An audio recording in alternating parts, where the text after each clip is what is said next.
Excuse me.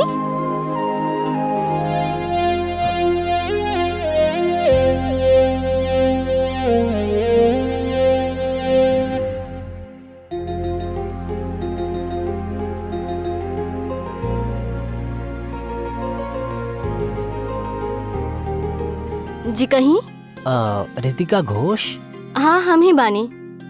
Ankit Chaudhary, accounts classes phone करनी रहनी हम आपके। ओह हाँ हाँ हाँ हाँ हाँ, please come in. Thank you.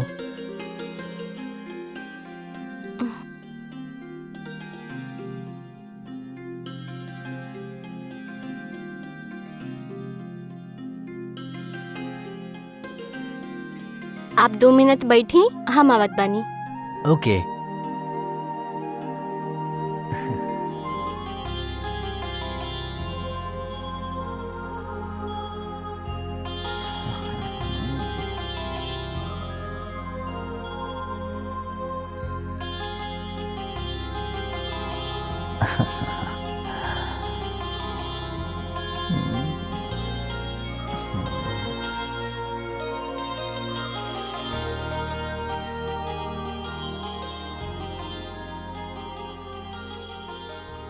तो आपके बस अकाउंट्स खातिर ट्यूशन चाहिए? जी हाँ। कौन ईयर खातिर? Second year commerce. ओके, तो तू यहाँ आसपास ही रहेला? जी ना, हमार पेरेंट्स भरतपुर में रहले और हम जस्ट एजा रेंट पे ले ले बानी। हम केहू के घर पढ़ावे ना जानी, तो तोहरा यहाँ आवे के पड़ी। ओके।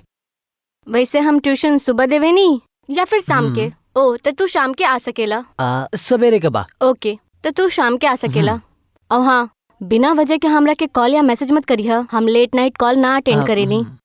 अगर स्टडी के बाद करे की होगी तो कॉल कर लिहा। हाँ ठीक बा। कब से स्टार्ट करी? कल से।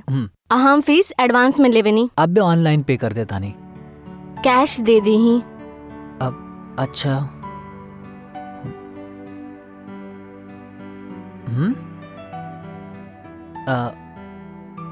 आप का नाम बताओ नी अपन? अंकित चौधरी। हो क्या अंकित, तो कल हमनी शाम के 4 बजे मिले के, ठीक बा? और हाँ, हमरा के लेट आवे वाला स्टूडेंट बिल्कुल पसंद नहीं खे, और इसे भी कल शाम के ही मिल जाये। अच्छा अच्छा, चले। मैं मेरे को बात पूछी। हाँ, आप कहाँ तक पढ़ ले बानी? हम M.Com कैले बानी और हम कॉलेज में भी पढ़ा चुकल बानी। That's great. See you tomorrow ma'am. Thank you. Bye. Bye ma'am. By.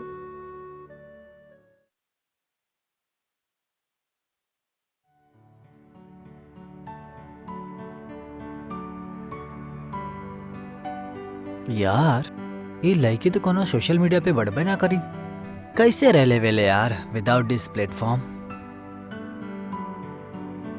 कुछ तो प्रॉब्लम बा ई लड़की के, कुछ तो अजीब बा।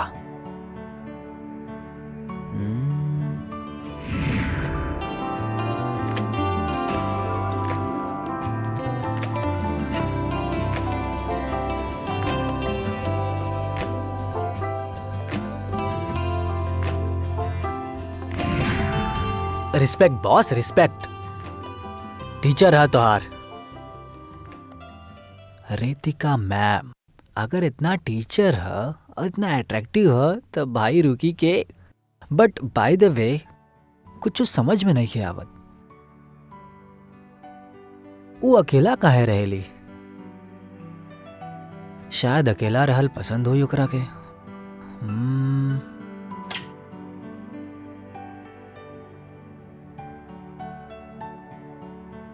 वो फोटो के कर रहे, शायद ओकरा हस्बैंड का होई, बट ओकरा में रितिका काहे ना रहे?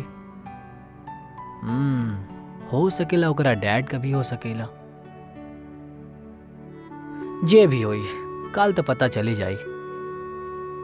शाम के 4 बजे शार्प जाए तानी, देखा तानी, किस्सा खत्म करता नहीं।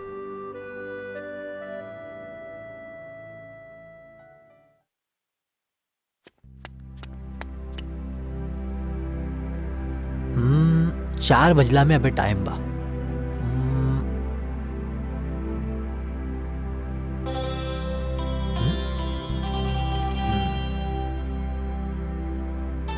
प्रणाम गणपति बप्पा।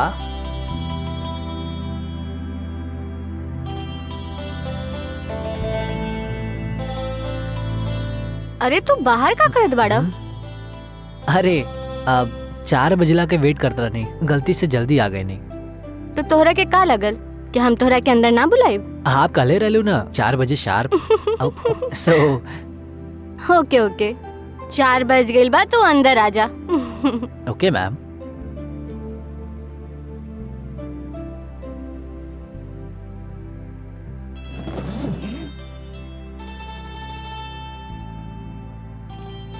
अच्छा चाय पीबा? If you don't mind. Okay, अभी बना के लावत बानी। ओके थैंक यू।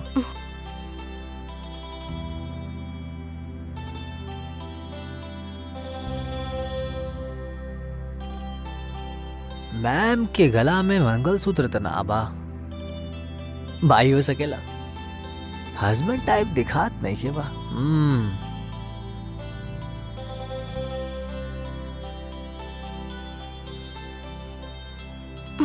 इला Thank चाय you. पिया।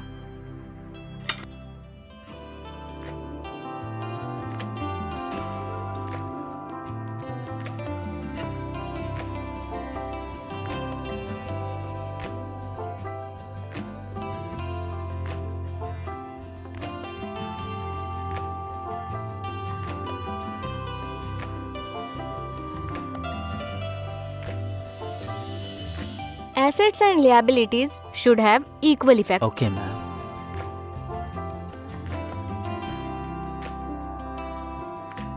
तो तोहरा के पता चलल का होला एसेट्स एंड लिएबिलिटीज? हाँ एसेट्स तो देख लेनी, लायबिलिटीज देखल चाहता नहीं। नॉटी।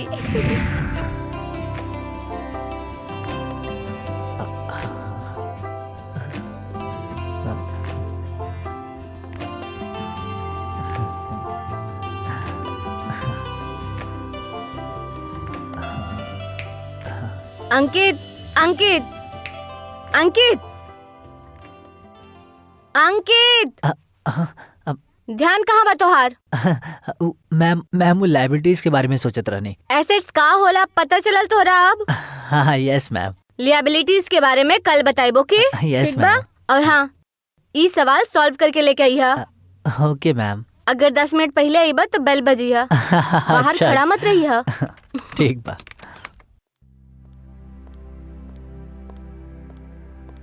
अरे अंकित, अंकित यार आजकल तू दिखाई न देला, कहाँ पे रहेला? ट्यूशन जाता नहीं। ट्यूशन? केकरा लगे?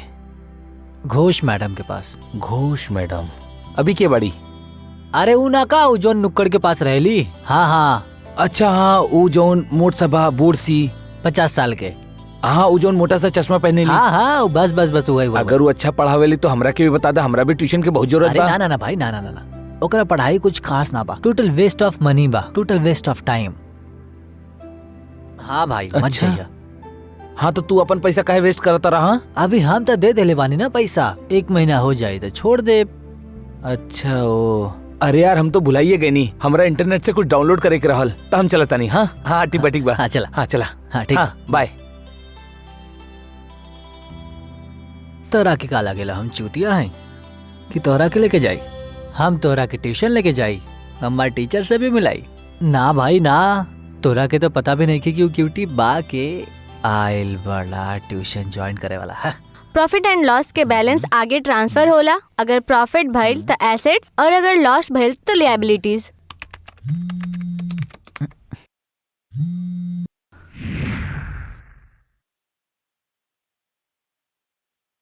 Loan is not assets, it's liabilities. Okay ma'am. देखा बार बार के मैसेज करत बा।